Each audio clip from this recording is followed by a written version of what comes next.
Então vamos lá, tá todo mundo vendo o slide já, gente? Sim. Se bem que isso não é um slide, né? Enfim, o documento. Ó, então, as mitocôndrias são, resumando, viu? Porque isso aqui tudo eu já falei. São as organelas responsáveis pela produção de energia da célula, tá certo? E essa energia, ela é produzida em forma de ATP, tá? Que é a molécula responsável por nos fornecer esse tipo de essa energia, a energia necessária que a gente vai utilizar para realizar qualquer tipo de função. Seja uma função motora, tá? Função motora que está relacionada ao movimento, qualquer tipo de movimento, até uma função vital celular, como por exemplo o impulso nervoso, a contração muscular, a produção de uma enzima, tá certo? Então, todas as atividades celulares, ou pelo menos a maioria delas, há um gasto energético, tá certo? E essa energia ela está armazenada na molécula de ATP, molécula essa que é produzida nas mitocôndrias através do processo de respiração celular, tá certo? Que é um processo metabólico, um dos processos mais até hoje, né? Não temos outro tipo de processo metabólico que seja mais evoluído. E temos a fotossíntese. A fotossíntese eu considero como tem cientista que vai considerar a fotossíntese como mais evoluído e tem cientista que vai considerar a respiração celular como mais evoluído. Eu sou do time da fotossíntese, tá certo? Porque já imaginou a gente poder respirar e ao mesmo tempo a gente produzir o nosso próprio alimento, a gente não precisar se alimentar em outros lugares? Então isso para mim é uma evolução do metabolismo. Deveria ser assim, Eu macho. não preciso de alimento, eu mesmo produzo. O que eu vou utilizar, eu produzo. Só assim ninguém engordava. Porque você mesmo produzia e acabou. Certo? Então, eu sou do time de que a fotossíntese é o mais evoluído. Tá certo? Professor, e essas energias, ela está armazenada onde? Quando a gente estuda o ATP, a gente vai estudar ele ainda isoladamente, vocês vão ver que ATP é uma sigla de uma molécula chamada de adenosina trifosfato, certo?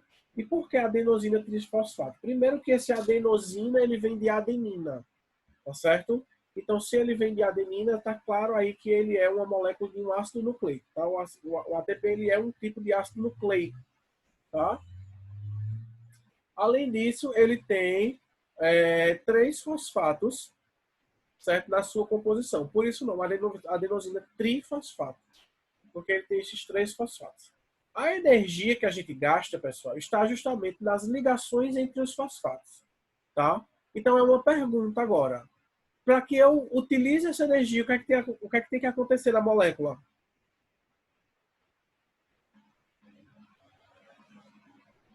Pensa aí. Pra o quê? Para eu utilizar a energia, o que é que tem que acontecer na molécula de ATP?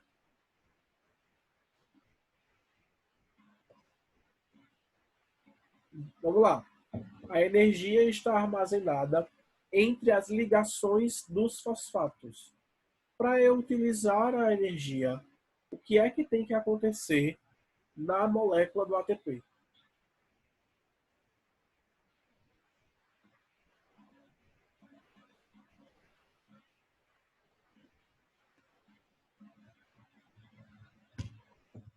Tempo.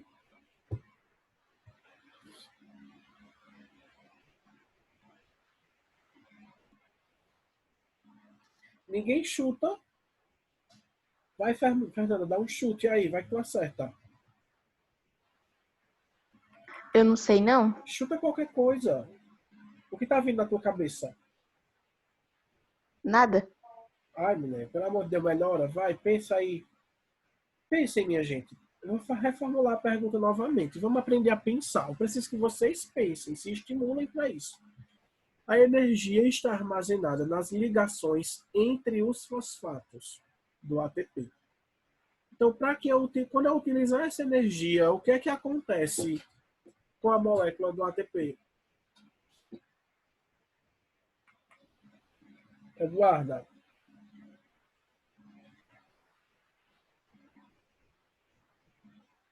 Não faço a mínima ideia. mas, gente, pensa, gente, é tão fácil. Chutem aí, chutem, gente. Podem errar, a gente só aprende errando. Eu acho tão bonito quando vocês falam, Se, mesmo errado, diga. se vai usar energia, não vai deixar de existir, não, por conta que não é o que liga elas. Não.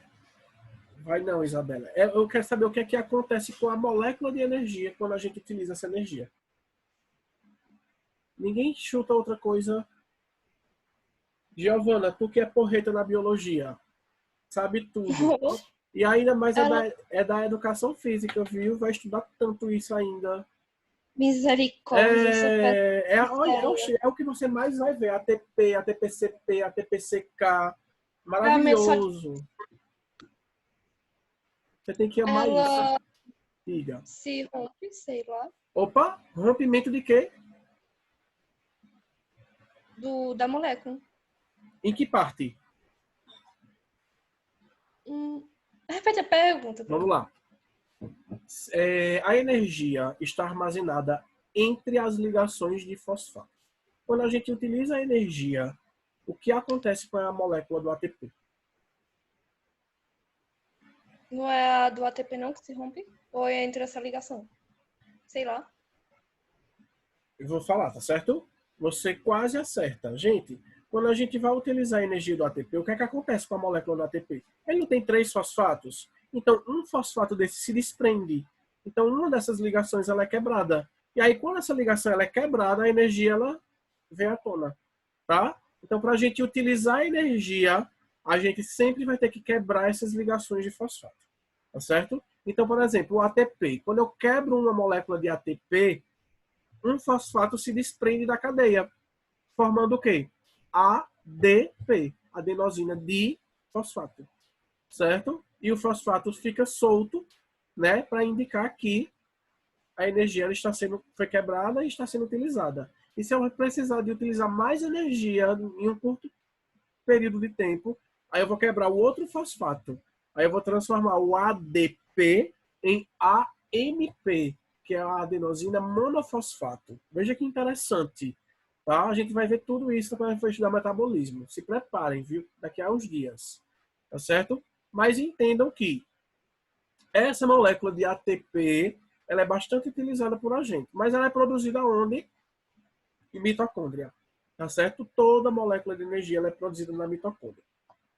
Eu já falei um pouco da questão do número de mitocôndrias, tudo isso eu já falei, que são muitas, né? Existem várias dezenas de centenas de mitocôndrias em uma célula, dependendo do tipo de célula. Por exemplo, as células musculares, elas realizam contração muscular a todo momento, então elas precisam de muita mitocôndria para produzir bastante energia, concordam? Então, quanto mais mitocôndrias uma célula possui, quer dizer que aquela célula ela trabalha bem mais. Então, ó, neurônio, as células musculares, tá certo? As células produtoras de muco, células produtoras de hormônios, elas trabalham bastante, precisam de muitas mitocôndrias para produzir bastante energia. A gente já falou da estrutura também, que eu lembro muito bem, certo? Quando a gente falou que a mitocôndria tem um DNA próprio, né? Isso é uma evidência de que ela é uma célula menor. A gente falou tudo isso. E quando a gente chega na respiração celular, que é o processo metabólico realizado pelas mitocôndrias, tá certo? A gente vai ter aí, por exemplo, o alimento, que aí seria a molécula de glicose, que é o principal elemento aí que vai me fornecer energia, tá? Reagindo com o oxigênio. Então, na mitocôndria, vai acontecer isso, tá? A glicose, ela vai reagir com o oxigênio, tá certo? E isso vai se transformar em moléculas de carbono, que são restos metabólicos, água que será reabsorvida pelo corpo, e também que toda reação química ela tem que acontecer em meio aquoso, tá certo? e a molécula de energia, né, que é a molécula do ATP. Então vejam que grande processo químico forma nas nossas células só para produzir o ATP. Cada célula, gente, vocês vão ver que elas produzem um número X de ATP. Na verdade, cada célula não. Cada molécula de glicose quebrada, ela vai formar, acredito eu não lembro se são 34 ou se são 36 ATPs. A gente vai descobrir isso semana que vem. Semana que vem, na outra, semana que vem, certo? Então veja quanta energia a gente forma em uma molécula de glicose. Imagine várias, né? Então lógico, a gente precisa de muita energia, tá certo? Então por isso que quando a gente come muito carboidrato, que é a fonte de glicose, a gente engorda. Por quê?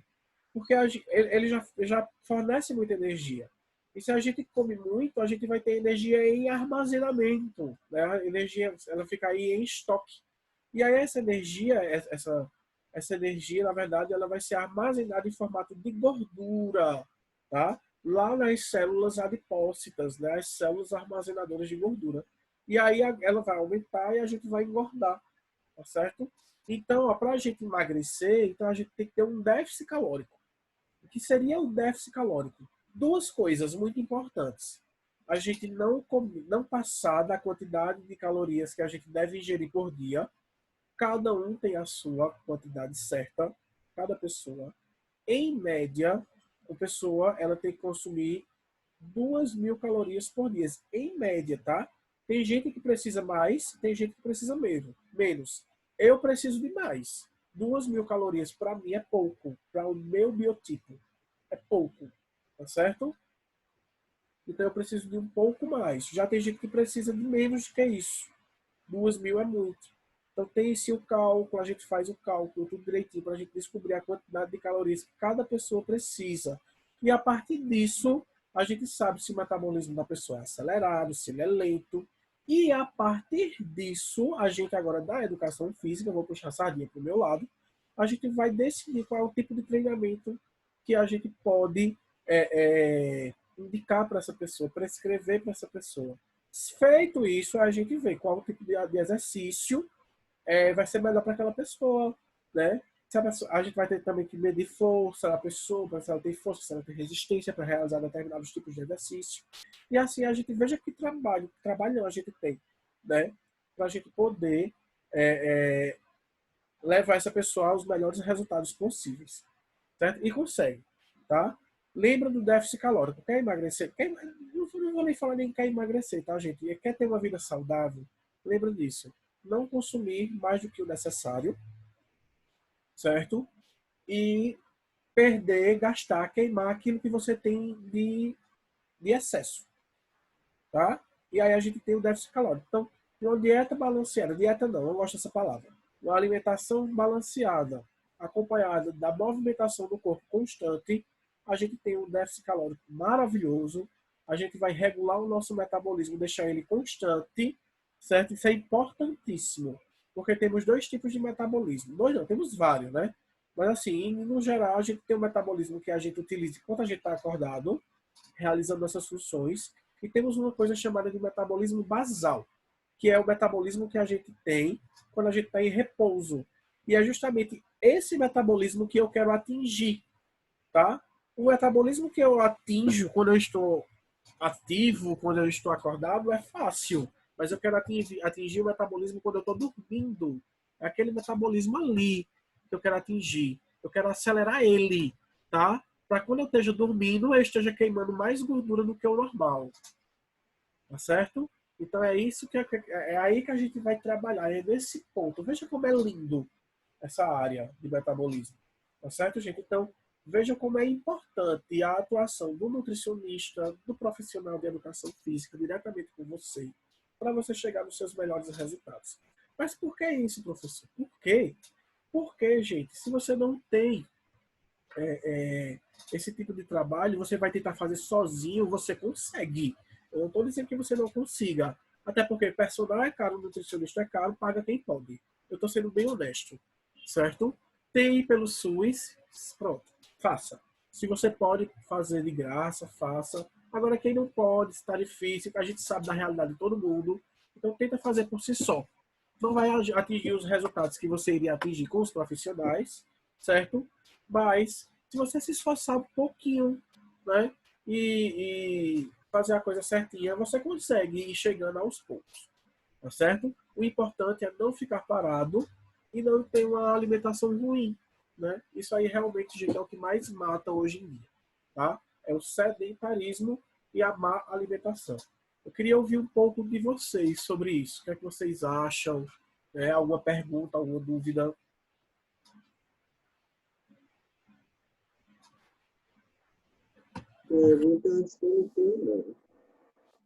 Vamos, gente.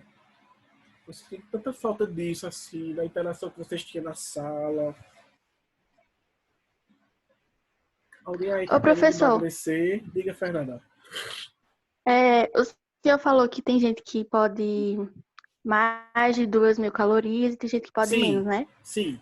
Aí como é que faz pra descobrir quanto a pessoa pode? Tem um cálculo que a pessoa faz. Deixa eu pegar aqui a fórmula, tá, Fernanda? É rapidinho.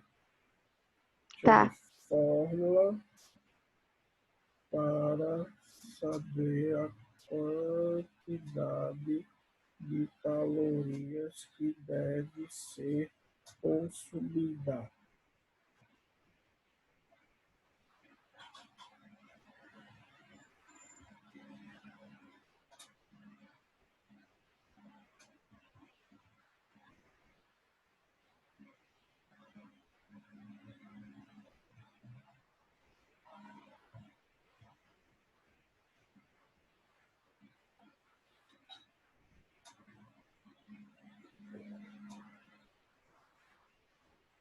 Ó, vamos lá. Você vai pegar, aqui ele dá um exemplo, uma das fórmulas aceitas e utilizadas para calcular a taxa metabólica basal é a equação de Harris-Benedict. Existem vários, mas essas são as mais utilizadas, tá certo? Então, como é que você faz? Para homens, você vai pegar 65,5 mais 5 vezes a altura em centímetros, mais 13,8 vezes o peso, menos 6,8 vezes a idade e a sua idade. E aí você vai ter a contagem. Veja que é difícil. Assim, é difícil que é muita informação, né? Mas se você quiser fazer isso, você pode chegar lá no Google, calcular a quantidade de calorias. Aí já existem aplicativos, pessoal, que já dão essa capacidade. Inclusive, eu tenho um aplicativo aqui. Deixa eu ver se eu acho. MyFitness. Esse aqui, ó.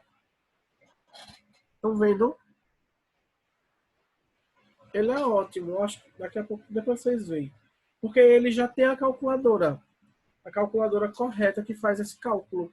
E aí você pode fazer através desse aplicativo. Veja que interessante. Você pode fazer através desse aplicativo o cálculo da quantidade de calorias que você deve consumir e ele ainda registra. Você pode registrar tudo que você come durante o dia. E aí ele dá um gráfico, tá? E aí ele vai mostrando ao longo do dia até onde você pode chegar. Certo? E aí você Que pode. massa. É ótimo, é maravilhoso. E aí você pode simplesmente começar a se controlar. Eita, eu tô chegando perto do meu limite. Então, eu vou ver alguma coisa que eu coma que não chegue a isso. Aí você tem que ver. Aí, agora assim, você tem que ir registrando tudo que você come. Aí eu fiz um ovo frito. Mas não é só o ovo frito, é o ovo frito e a margarina. Então você tem que colocar também a quantidade de margarina aproximada que você utilizou. Se foi uma colher, se foi duas. Tá? Então tudo isso, porque tudo é caloria, gente. Tudo tem caloria. E aí você tem que registrar. Certo? E aí ele vai dizer Qual é o o nome? limite. É MyFitness. Paul, deixa eu colocar no chat. Só um minutinho.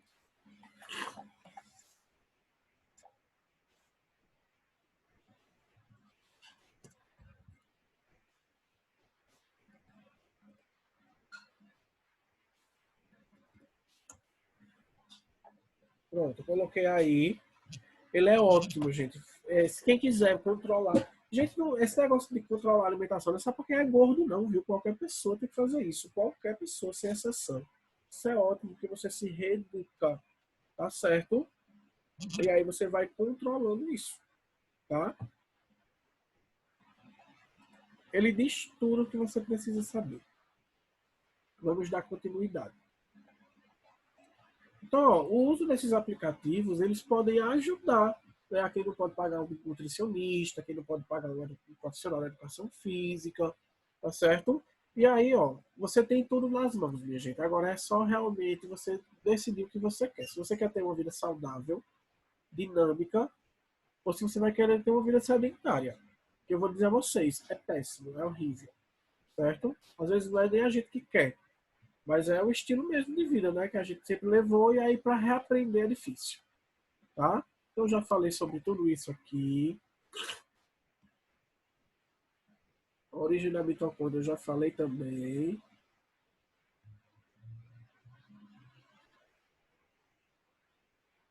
Ó, gente, uma curiosidade é que todas as mitocôndrias que a gente tem, tá? Elas surgem de origem da nossa mãe. Porque, vejam, quando o espermatozoide ele fecunda o óvulo, veja o que acontece. Ele está aqui, né? Aí ele vem, ó, começa a fazer a digestão aqui dessa parte com as enzimas, e aí o núcleo do espermatozoide entra, tá? Só que as mitocôndrias do espermatozoide, elas estão aqui na cauda, bem nessa parte aqui, e elas não conseguem entrar. O que entra é apenas o núcleo. Então quer dizer que todas as mitocôndrias que nós temos, elas são de origem materna, porque são do próprio óvulo. Tá certo? Então é uma curiosidade aí. Inclusive, tem doenças que se fala assim, doenças mitocondriais, certo? Do DNA mitocondrial. Então esse tipo de doença, quando a gente for ver em genética, a gente já sabe que é um tipo de doença que vem da mãe, não do pai. É uma herança materna, tá? O que eu já falei, deixa eu ver o que é isso aqui. Sim, a questão de que as mitocôndrias, elas estão presentes nas células vegetais, né? A gente sabe como foi que elas surgiram e é engraçado que o vegetal, ele tem tanto o cloroplasto quanto a mitocôndria. Veja que interessante. Veja só que ciclo louco do nosso metabolismo. Veja bem. Então vamos lá. Como é que acontece? A gente precisa utilizar a glicose e o oxigênio para produzir energia, né? Através da respiração celular. Quem é que produz a glicose?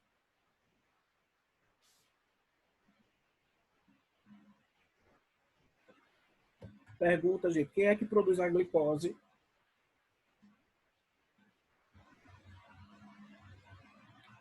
Bora, pessoal. Isso aí vocês sabem.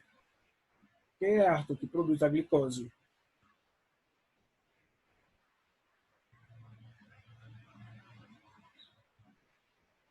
A planta, gente. As plantas produzem a glicose a partir da fotossíntese, certo? Aí veja, quem é que produz o oxigênio? A planta também a partir da fotossíntese. Aí a gente utiliza eles dois para formar a glicose, para formar energia, para a gente poder ter a nossa atividade, tá? Quando a gente produz energia, o que é que acontece? A gente produz o gás carbônico, que a gente elimina através da respiração. E esse gás carbônico vai para onde? Para a atmosfera, ser utilizado pela planta para poder produzir glicose. Veja que interessante isso. Então a planta utiliza o que a gente excreta, que é o gás carbônico, e produz aquilo que a gente precisa. Então a gente produz o que a planta precisa e a planta precisa o que a gente precisa, ou produz o que a gente precisa, certo? Veja que ciclo lindo que é o ciclo metabólico da fotossíntese com as mitocôndrias. Só que, pelo fato das plantas terem tanto o cloroplasto, que faz a fotossíntese, quanto a mitocôndria, então a planta produz e ela mesma se encarrega de devastar esse alimento para poder produzir sua energia através da mitocôndria. Certo? Então a planta faz tudo. Veja que massa, que interessante. Só que as plantas, elas não sobrevivem sem os seres heterótrofos. Tá certo? Elas precisam do gás carbônico para sobreviver. Tá certo? Elas produzem gás carbônico também, mas não é tanto. Então elas também precisam desse gás carbônico para sobreviver. Tá? Então é um ciclo lindo. Dúvidas? Não. Não. Os plastos, né? são as estruturas encontradas nas plantas, né? Que a gente vai ter aí o cloroplasto, o cromoplasto, vai ter os leucoplastos, vão ter vários. E eles têm, cada um tem funções específicas. Certo? Então vamos lá. Os cromoplastos apresentam pigmentos em seu interior. O cromoplasto mais frequente das plantas é o cloroplasto, cujo principal componente é a clorofila de cor verde. Há também plastos vermelhos, que são chamados de eritroplastos, que se desenvolvem, por exemplo, em frutos maduros de tomate. Tá? Então, os plastos eles são estruturas que eles vão dar a pigmentação das plantas e alguns deles vão participar do processo de fotossíntese, como, por exemplo, a clorofila. A clorofila é o que dá o verde da planta, mas ela também participa do processo de fotossíntese. Os leucoplastos, eles não contêm pigmentos, tá certo? Os cloroplastos são os mais importantes. Eu não vou falar muito dele, não, porque a gente vai ver tudo isso de novo quando a gente for falar do metabolismo. Então, os cloroplastos, eles são organos citoplasmáticos discoides em formas de disco, certo? Que são côncavos, tá certo? E eles foram originados também feito as mitocôndrias, através do englobamento de partículas lá na origem da vida, tá? O cloroplasto é responsável pela produção de energia da planta, né, da fotossíntese, a produção de glicose a partir da fotossíntese, tá certo? Também tem DNA próprio, tá? Toda aquela questão da fotossíntese, da mitocôndria, o cloroplasto ele também tem, porque ele foi originado da mesma forma. Deixa eu passar aqui.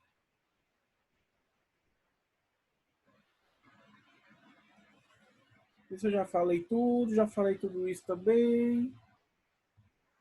Origem. Eu não vou me estender não, porque a gente vai falar sobre tudo isso depois. Ó, aminoplastos ou grão de amido. Em certas situações, os cloroplastos ou os leucoplastos podem acumular grandes quantidades de amido, que é um polissacarídeo sintetizado a partir da glicose. O amido pode ocupar totalmente o interior da organela e se transforma em uma estrutura conhecida como aminoplasto, ou grão de amido.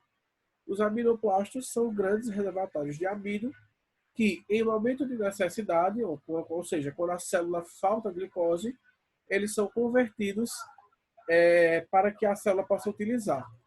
Então, gente, os aminoplastos eles vão ficar ali mais nas regiões das raízes, que é onde a gente tem o acúmulo de amido, certo? Em forma de reserva energética. Tá bom? Aqui a gente termina. Quando for